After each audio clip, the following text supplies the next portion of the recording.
स्वागत आहे आपल्या सर्वांचं आपल्याच यूट्यूब चॅनलवर। आज आपण 1 ते 4 मे पर्यंत घडलेल्या सर्व IMP आणि परीक्षाभिमुख प्रश्न पाहणार आहोत, जे येणाऱ्या आपल्या प्रत्येक एक्झामसाठी उपयोगी असतील। चॅनलवर आले आहात, नवीन आहात, सबस्क्राइब, शेअर, लाईक करायला विसरू नका। चला वेळ वाया न घालवता व्हिडिओला सुरुवात करतो। प्रश्न पहिला आपल्या समोर आहे। 2025 मध्ये कितवा महाराष्ट्र स्थापना दिवस साजरा करण्यात आला आहे? IMP प्रश्न आहे। योग्य उत्तर आहे 66वा। दरवर्षी 1 मेला महाराष्ट्र स्थापना दिवस साजरा करण्यात येतो। यंदा 2025 मध्ये 66वा महाराष्ट्र स्थापना दिवस साजरा करण्यात आला आहे। तसेच 1 मेलाच जागतिक कामगार दिवसही साजरा करण्यात येतो। ओके, चला तर जाणून घेऊया महाराष्ट्र स्थापना दिनाचा इतिहास। 1 मेला महाराष्ट्र दिन व गुजरात दिन साजरा केला जातो। 1 मे 1960 रोजी स्वतंत्र महाराष्ट्र राज्य अस्तित्वात आले। याच दिवशी महाराष्ट्र दिन व गुजरात दिन हे दोन्ही दिवस साजरे केले जातात। महाराष्ट्र राज्याच्या निर्मितीसाठी बलिदान दिलेल्या 106 हुतात्म्यांचे स्मरण याच दिवशी केले जाते। 21 नोव्हेंबर 1956 रोजी मुंबईतील जनसमुदाय चर्चगेट व बोरी बंदरकडून मोठमोठ्या घोषणा देत फ्लोरा फाउंटनकडे जमला। आताचे हुतात्मा चौक। राज्य पुनर्रचना आयोगाने महाराष्ट्राला मुंबई देण्याचे नाकारल्यामुळे मराठी माणसांनी हे आंदोलन केले होते। मात्र जमलेल्या आंदोलकांवर पोलिसांनी मोर्चा उधळण्यासाठी लाठीचार्ज केला, पण तो निष्फळ ठरला। मुंबईचे तत्कालीन मुख्यमंत्री मोरारजी देसाई यांनी गोळीबाराचे आदेश दिले। या गोळीबारात 106 आंदोलक हुतात्मा झाले। या बलिदानामुळे सरकारने माघार घेतली आणि 1 मे 1960 रोजी मुंबईसह संयुक्त महाराष्ट्राची स्थापना झाली। ओके, प्रश्न दुसरा। कोणत्या देशाने एप्रिल 2025 मध्ये भारतीय विमानांसाठी आपले हवाई क्षेत्र बंद केले आहे? महत्त्वाचा प्रश्न आहे। याचं योग्य उत्तर आहे पाकिस्तान। पहलगाम हल्ल्यानंतर वाढत्या तणावामुळे पाकिस्तान या देशाने हा निर्णय घेतला आहे। ऑप्शन जर पाहिले तर नेपाळ। भारताने सीमापलीकडील विद्युत पारेषण अवसंरचनेच्या विकासासाठी प्रमुख शेजारी देश नेपाळसोबत महत्त्वपूर्ण करार केला आहे। या कराराअंतर्गत दोन्ही देशांनी 400 kV क्षमतेच्या 2 नवीन क्रॉस बॉर्डर पारेषण लाईन बांधण्याचे ठरवले आहे। त्या लाईन्स आहेत इंद्रुवा नेपाळ ते पूर्णिया भारत, दोढारा नेपाळ ते बरेली भारत। या प्रकल्पाचे उद्दिष्ट 2030 पर्यंत पूर्ण करणे आहे। तसेच भारताने नेपाळला थॅलेसिमिया आणि सिकल सेल रोगांच्या व्यवस्थापनासाठी 2 दशलक्ष म्हणजे सुमारे 16.5 कोटी किमतीची वैद्यकीय मदत दिली आहे। या मदतीत औषधे आणि लसींचा समावेश आहे। तसेच फ्रान्स देशाकडून भारत 26 राफेल M लढाकू विमान खरेदी करणार आहे। यासाठी या दोन देशादरम्यान 63,000 कोटींचा करार झाला आहे। आणि चीनने लाँग मार्च 3B रॉकेटने तियानलियान 2 उपग्रह लॉन्च केले आहे। क्लिअर। पुढचा प्रश्न पाहू। प्रश्न तिसरा। केंद्रीय संचार मंत्री ज्योतिरादित्य सिंधियाने कोणत्या नवीन डाक सेवाची घोषणा केली आहे? राईट आन्सर इज ज्ञान पोस्ट। या प्रश्नाचे IMP पॉइंट आपल्या समोर आहेत। केंद्रीय संचार मंत्री ज्योतिरादित्य सिंधिया यांनी नुकतीच ज्ञान पोस्ट या नवीन डाक सेवेची घोषणा केली आहे। ही सेवा 1 मे 2025 पासून संपूर्ण भारतातील सर्व विभागीय डाकघरांमध्ये सुरू झाली आहे। ज्ञान पोस्ट ही एक विशेष सेवा आहे, ज्याचा उद्देश शैक्षणिक, सामाजिक, सांस्कृतिक आणि धार्मिक पुस्तके आणि मुद्रित शैक्षणिक सामग्री देशाच्या कोणत्याही भागात परवडणाऱ्या दरात पोहोचवणे आहे। 300 ग्रॅम पर्यंतच्या पॅकेटसाठी 20 रुपयापासून आणि 5 किलोपर्यंतच्या पॅकेटसाठी 100 रुपयापर्यंत शुल्क आकारले जाणार आहे। ही दर सामान्य पुस्तक पोस्टच्या तुलनेत सुमारे 70% कमी आहेत। क्लिअर। चौथा प्रश्न आहे। मुंबईचे नवे पोलीस आयुक्त कोणाला नियुक्त करण्यात आले आहे? IMP प्रश्न आहे। योग्य उत्तर आहे देवेन भारती। देवेन भारती यांना मुंबईचे नवे पोलीस आयुक्त नियुक्त करण्यात आले आहे। त्यांनी मुंबईच्या 26/11 दहशतवादी हल्ल्यात महत्त्वपूर्ण भूमिका बजावली होती। देवेन भारती यांनी विवेक फणसळकर यांचे स्थान घेतले आहे। तसेच आलोक जोशी यांची राष्ट्रीय सुरक्षा सल्लागार मंडळाच्या अध्यक्षपदी नियुक्ती करण्यात आली आहे। ते मनमोहन सिंगच्या काळात रॉचे प्रमुख राहिले आहेत। राष्ट्रीय सुरक्षा सल्लागार मंडळाची स्थापना 1998 मध्ये झाली आणि याचे मुख्यालय दिल्ली येथे स्थित आहे। आणि नर्मदेश्वर तिवारी नर्मदेश्वर तिवारी यांना भारतीय वायुसेनेचे नवे उपप्रमुख म्हणून नियुक्त करण्यात आले आहे. ते भारतीय वायुसेनेचे एकूण 50वे उपप्रमुख बनले आहेत. ओके, नंतरचा प्रश्न आहे प्रश्न 5वा. कोणत्या संस्थेच्या अहवालानुसार मागच्या 10 वर्षामध्ये भारताने 17.1 कोटी लोक गरिबी रेषेतून बाहेर काढले आहे? मोस्ट IMP प्रश्न आहे. या प्रश्नाचं योग्य उत्तर असणार आहे विश्व बँक. हा प्रश्न आपण पूर्ण डिटेलमध्ये पाहू. जागतिक बँकेने त्याच्या अहवालात म्हटले आहे की गेल्या दशकात भारत गरिबी कमी करण्यात यशस्वी झाला आहे.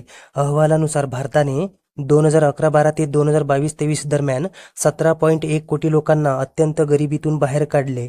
गरिबी म्हणजेच दररोज 172 रुपयांपेक्षा कमी उत्पन्नावर जगणाऱ्या लोकांची संख्या 2011-12 मध्ये 16.2% 2022-23 मध्ये 2.3% कमी झाली आहे.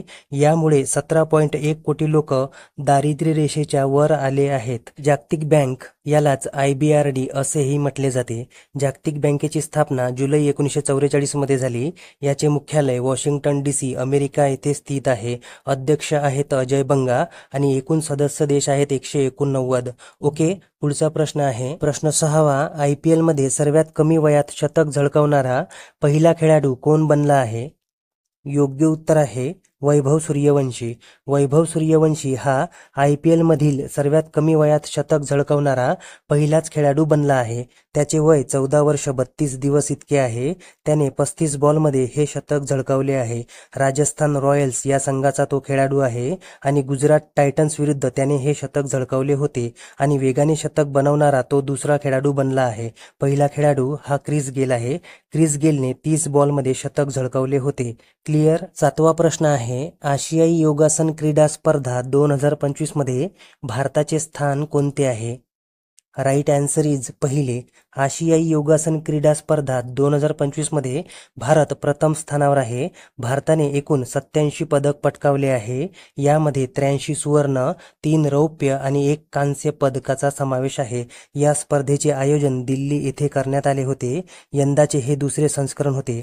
पहिले संस्करण थायलंड येथे आयोजित करण्यात आले होते आणि विजेता संघ हा भारत होता. ओके, नेक्स्ट क्वेश्चन आहे प्रश्न 8वा. जागतिक कामगार दिन 1 मेला साजरा केला जातो. यंदा 2025 ची या दिवसाची थीम काय आहे? योग्य उत्तर आहे श्रमिकांच्या सुरक्षा आणि आरोग्य. श्रमिकांच्या सुरक्षा आणि आरोग्य ही जागतिक कामगार दिन 2025 ची थीम आहे. ओके, पुढचा प्रश्न पाहू. प्रश्न 9वा. भारत सरकारने 5वी समुद्री जनगणना 2025 चे उद्घाटन कुठे केले? योग्य उत्तर आहे मुंबई.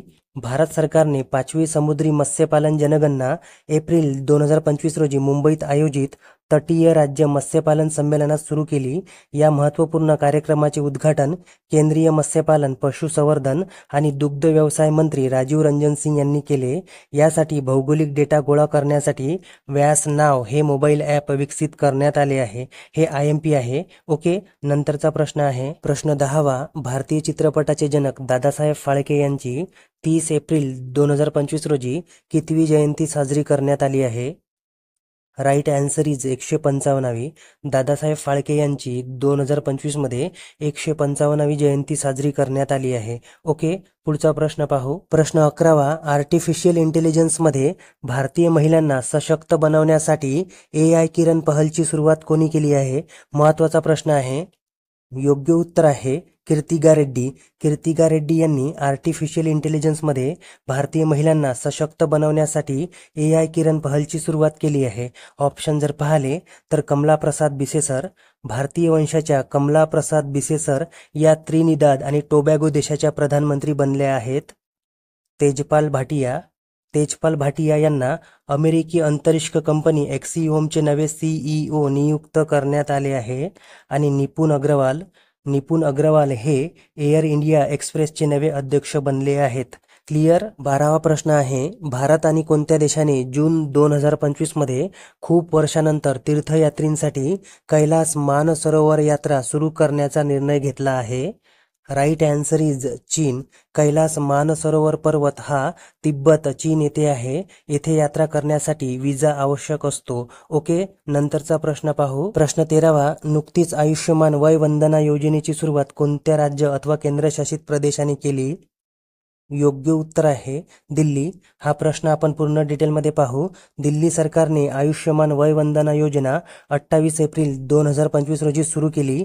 या योजनेचा उद्देश 70 वर्ष आणि त्याहून अधिक वयाच्या सर्व दिल्लीकरांना आरोग्य विमा सुविधा प्रदान करणे आहे. या योजनेअंतर्गत 70 वर्ष आणि त्याहून अधिक वयाच्या सर्व दिल्लीकरांना प्रतिवर्ष 10 लाख पर्यंतचे मोफत वैद्यकीय उपचार मिळतील. यामध्ये तपासणी, औषधे आणि रुग्णालयात उपचारांचा समावेश आहे. 10 लाखांपैकी 5 लाख केंद्र सरकार आणि 5 लाख दिल्ली सरकार देईल. ओके. नंतरचा प्रश्न आहे प्रश्न 14वा. सिप्री अहवाल 2024च्या रिपोर्टनुसार सैन्य खर्चामध्ये भारताचे स्थान कोणते आहे? मोस्ट IMP प्रश्न आहे आणि याचं योग्य उत्तर आहे 5वे. हा प्रश्न आपण पूर्ण डिटेलमध्ये समजून घेऊ. सिप्री 2024च्या अहवालानुसार भारत जगातील 5व्या क्रमांकाचा सर्वाधिक लष्करी खर्च करणारा देश आहे. 2024 मध्ये भारताचा लष्करी खर्च हा 86.1 अब्ज अमेरिकी डॉलर इतका होता, जो 2023च्या तुलनेत 1.6% वाढला आहे. प्रथम क्रमांकावर अमेरिका आहे. अमेरिकेचा लष्करी खर्च हा 997 अब्ज डॉलर इतका आहे. 2 नंबरवर चीन आहे 314 अब्ज डॉलर. 3 नंबरवर रशिया आहे 149 अब्ज डॉलर. 4 नंबरवर जर्मनी आहे 88.5 अब्ज डॉलर आणि 5 नंबरवर आपला भारत आहे 86.1 अब्ज डॉलर. सिप्रीचे मुख्यालय हे स्टॉकहोम, स्वीडन येथे आहे. क्लिअर. 15वा प्रश्न आहे प्रोजेक्ट कुइपर अंतर्गत 27 उपग्रहाची पहिली खेप कोणी सफलतापूर्वक लॉन्च केली? Right answer is Amazon. ॲमेझॉनने प्रोजेक्ट कुइपर अंतर्गत 27 उपग्रहाची पहिली खेप सफलतापूर्वक लॉन्च केली आहे. ओके. पुढे जाऊया. प्रश्न 16वा. वर्ल्ड प्रेस फ्रीडम इंडेक्स 2025 मध्ये भारताचे स्थान कोणते आहे? मोस्ट IMP प्रश्न आहे. येणाऱ्या एक्झाममध्ये हा प्रश्न 100% विचारला जाईल. याचं योग्य उत्तर आहे 151वे. या प्रश्नाचे IMP पॉईंट आपण समजून घेऊ. वर्ल्ड प्रेस फ्रीडम इंडेक्स 2025 180 देशांमध्ये भारताचे स्थान 151वे आहे. तर स्कोअर हा 32.96 इतका आहे. 2024 मध्ये भारताचे 159वे स्थान होते. प्रथम स्थानावर नॉर्वे हा देश आहे, तर दुसरे स्थान इस्टोनिया या देशाचे आहे. जागतिक प्रेस स्वतंत्रता दिवस हा दरवर्षी 3 मे रोजी साजरा केला जातो. ओके. पुढचा प्रश्न पाहू. प्रश्न 17वा. केअर एज राज्य रँकिंग 2025 मध्ये प्रथम स्थान कोणत्या राज्याने पटकावले आहे? योग्य उत्तर आहे महाराष्ट्र. केअर एज राज्य रँकिंग 2025 मध्ये प्रथम स्थान महाराष्ट्र राज्याने पटकावले आहे. यामध्ये महाराष्ट्र राज्याचा स्कोअर हा 56.5 इतका आहे. दुसऱ्या क्रमांकावर गुजरात आहे आणि तिसऱ्या क्रमांकावर कर्नाटक आहे आणि छोट्या राज्यांमध्ये प्रथम क्रमांक हा गोवा राज्याने पटकावला आहे. क्लिअर. 18वा प्रश्न आहे नरेंद्र मोदी यांनी भारताचे पहिले ट्रान्सशिपमेंट बंदर झिंझम आंतरराष्ट्रीय बंदराचे उद्घाटन कुठे केले? योग्य उत्तर आहे केरळ. हा प्रश्न आपण थोडक्यात समजून घेऊ. पंतप्रधान नरेंद्र मोदी यांनी 2 मे 2025 रोजी केरळ राज्यातील तिरुवनंतपुरम येथे भारताच्या पहिल्या ट्रान्सशिपमेंट बंदराचे म्हणजेच झिंझम आंतरराष्ट्रीय खोलपान बहुउद्देशीय सागरी बंदराचे उद्घाटन केले. हे बंदर तिरुवनंतपुरमच्या दक्षिणेकडील झिंझम भागात स्थित आहे. तसेच ऑप्शन जर पाहिले तर झारखंड राज्याच्या लातेहार जिल्ह्यात भारताचे पहिले लांडगा अभयारण्य स्थापित करण्यात आले आहे. उत्तराखंड राज्य सरकारने एक आदर्श संस्कृत ग्राम कार्यक्रमाला मंजुरी दिली आहे. आणि मध्य प्रदेश राज्यात PM मित्रा टेक्स्टाईल योजनेसाठी 2100 कोटी रुपयाच्या प्रकल्पाला मंजुरी देण्यात आली आहे. क्लिअर. नंतरचा प्रश्न आहे प्रश्न 19वा. आयुष्यमान भारत दिवस कधी साजरा केला जातो? Right answer is 30 April.